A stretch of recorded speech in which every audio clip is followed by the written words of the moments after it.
Well, I'm on a roll here. We're sharing some funny little tidbits from my life.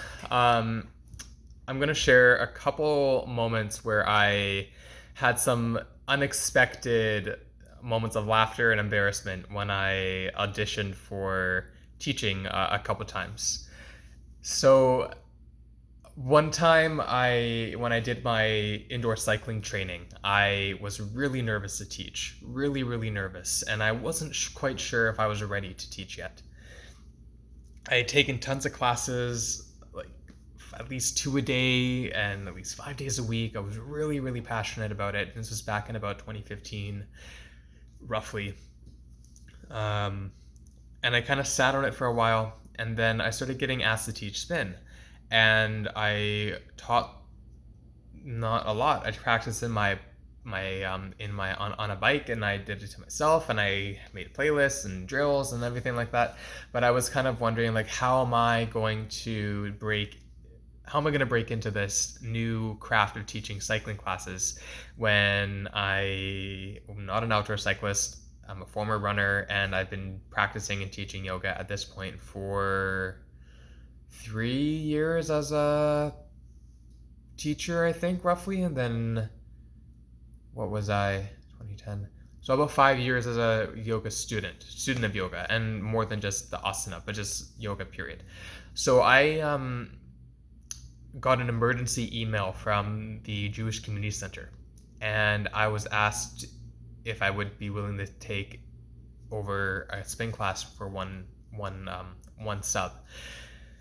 And so it was like the next morning, and I said, you know what? Fine, I'll take it. Let's do it. And so I, sky trained up and ran over to the JCC and got into the studio, and there was like 6 or 7 people ready to go. And I had my playlist kind of figured out, and I get on the bike, and I have my clip shoes, and um, anyways, just start teaching, and they seem to be having a good time. The dialogues come out really, really nice and easy, and I finished teaching the class, and they said it was fantastic, and oh my gosh, when are you coming back? And only at the end of the class did I say that was the very first time I've ever taught a spin class. And everybody was completely blown away, which gave me a lot of confidence to realize, you know what, maybe I can do this. Maybe I'm ready to do this. So then I taught a couple spin classes over at a country club, and those two experiences felt really natural for me as well. And the classes were small, but the people that had been in the class seemed to have enjoyed it. So I thought, okay, let's see then. So then I applied to teach spin at a studio, and I remember me and my fellow auditionees sitting on bikes in a horseshoe kind of style. And at this point, everyone had known me in this community for teaching gentler yoga practices, not having much, maybe being quite flamboyant and outrageous and expressive, but by no means as far as teaching something that would reflect the same energy. And so I remember kind of biting my tongue, like, I can't wait to see how this is going to go down, because everyone in this space that already knows me, they're going to be like, you on a bike? Like, what? That doesn't make sense at all. Well, when I started indoor cycling, I was actually 10 or 11 years old, or even 9. I was overweight, and I was at the UBC Bird Coop. They had a group for kids who were dealing with obesity or image issues or weight challenges.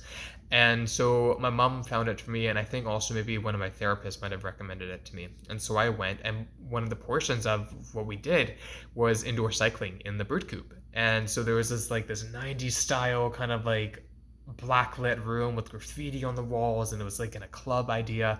And I remember being on the bike, and our trainer teaching us on the bike, and I just remember loving that and wanting to do it more. And then nothing happened. So I knew that I had that in me because I used to play Dance Dance Revolution. I used to be really into rhythm video gaming and music gaming, and like timing beats and counts and stuff with feet or hand-eye coordination.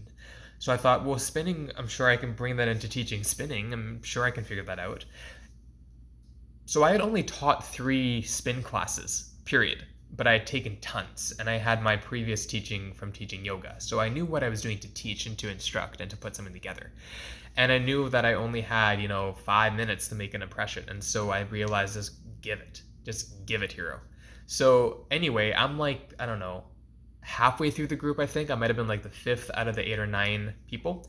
And so I get up there and I just, I get the mic pack on and get the headset on. I'm like, oh my god. And I kind of downplay myself because I want to show that shock, right?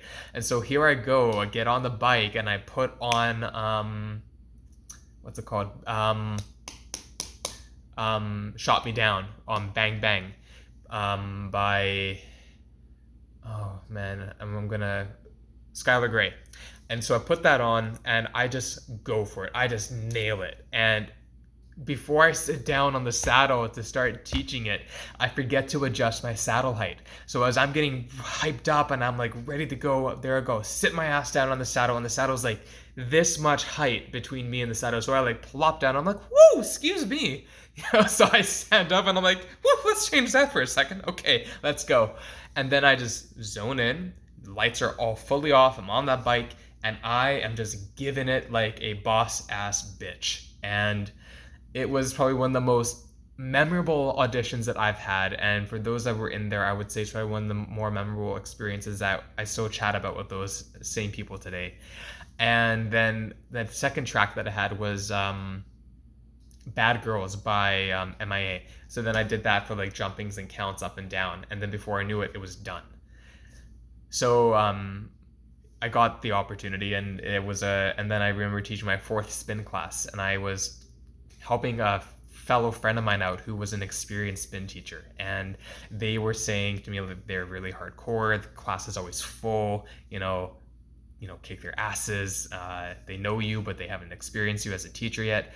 And so I remember going in to teach my fourth spin class and just feeling the adrenaline rush that went into that. The lights off, the mics on, people were ready. It's, after work on a Monday, and it was just pretty amazing to have that adrenaline rush, to feel like, oh my god, I am doing this. I am embracing this energy that's inside me that I love so much, that I can finally feel like I'm releasing part of my childhood back into my teaching, into my profession, into helping other people be healthy and accountable for their own well-being. It was pretty remarkable.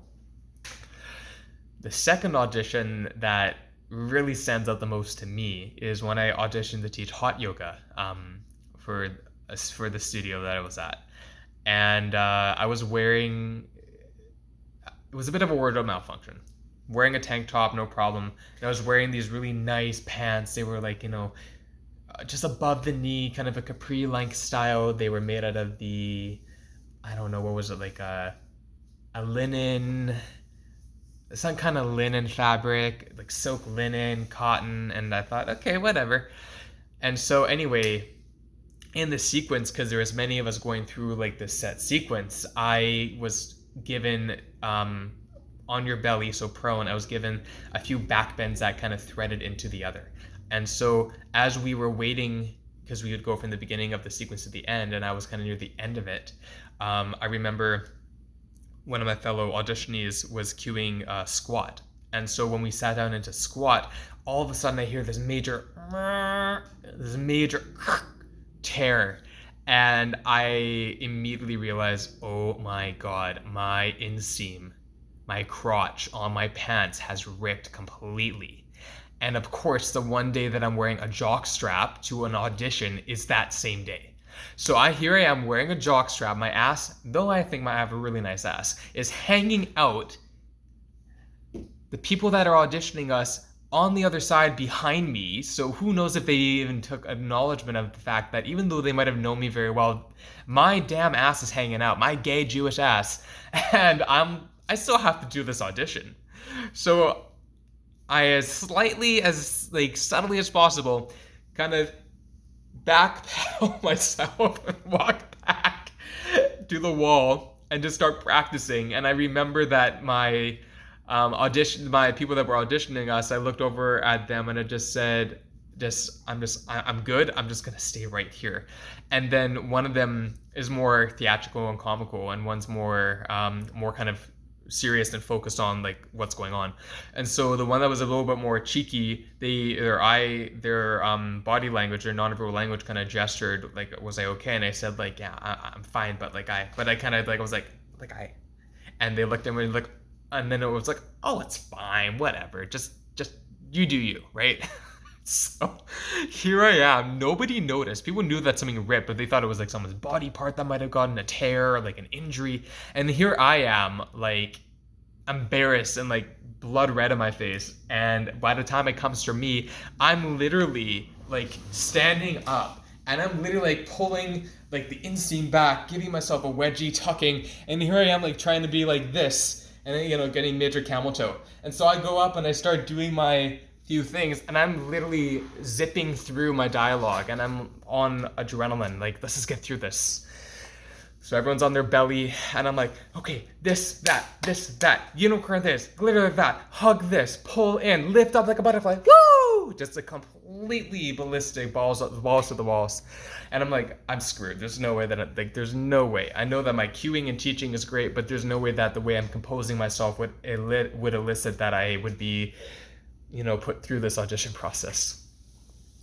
So to my relief, the audition process had finished. Everyone had cleared out, and then people came out, and I was with a good friend of mine, and they said, what happened? And I said, I tore my pants. And so I showed them, and we were just laughing hysterically about it. And luckily I passed. So I guess the moral of the story is that for other people that go through auditions or interviews in teaching or in life and things like that, there are so many things that could come up that you just have no idea that they're going to come to you, that they'll be thrown at you. And what's really great about this is that it really shows you how to compose yourself in a situation where you might break under pressure or you might find the humor in it and just kind of be like, meh. And then before you know it, it's a different day, different story. And the more attention that you give to it, then maybe the more attention that others will give to it as well. Whereas if you just kind of go, meh, then so be it. And just be you and embrace their vulnerabilities, embrace the situations where everything is going to come up and just be, try to challenge you, right? Your life doesn't throw you challenges that you can't handle. So if you notice you find yourself in a situation relating to that scenario or something completely different but similar context, just know that you'll be fine. And try to not take it so seriously. We take ourselves so seriously anyways. Sometimes we just need to laugh and to find the meaning in every experience that is given to us.